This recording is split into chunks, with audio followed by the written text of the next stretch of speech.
हाय सांग मैंने पुणी आपण को आ गोटे ब्लॉग को स्वागत। तो मोर सकाळे करिवार थिला ब्लॉग वीडियोटी किंतु करि पार नथिली। तो टाइम केतरा हेलानी देखिबा 12टा 16 हेलानी। तो चलंतु आपण को देखेबी मु केमिति माटी आनुची।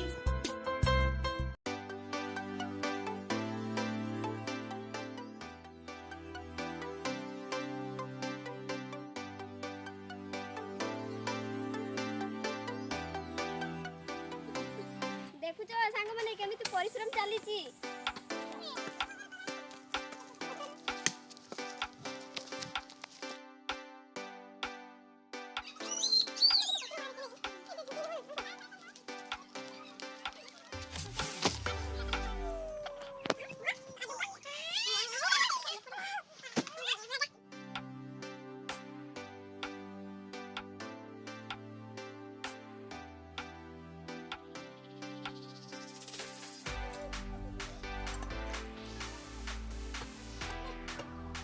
हमर यार देखो केमती नोटा हेची।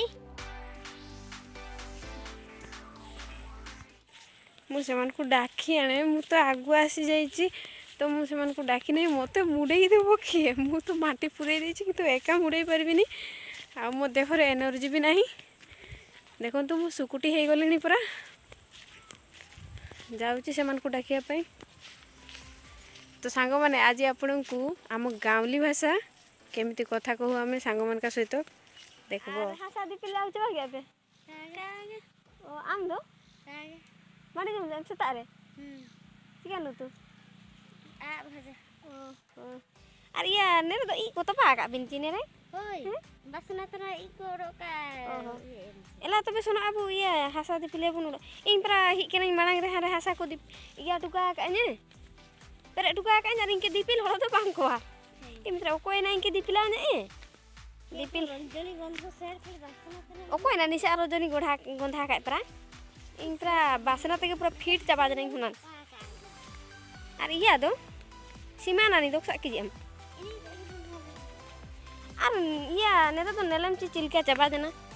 तो सांग माने देखन तू ए माने मते मुडई देबे मु एका जमा मुडई परबिनी एते गुडा फुल करछि देखन तू आ मुडई भी केमिति मु एते गुडा मुडई परबिनी देहर एनर्जी नहीं यार टिके चाहा ना तु की मनीष भाई सुना माटी सब खाई सारलु नहीं के एते बड़ की करलु। आमे बे प्लान करि सारिचु तो सब पटे माटी भी ढाड़ी देई सारिचु। तो आपण भी देखि पारुचंती देखंतु एपटे बहुत पत्थर थिला से पत्थर को आमे तपी देइचु। तो सांग माने आम चैनल टी को सब्सक्राइब करंतु एवं लाइक करंतु आ प्लीज आपण माने हमकु सपोर्ट करंतु। आउ देखा हबो आ गुटी एपिसोड रे रखुचु बाय बाय।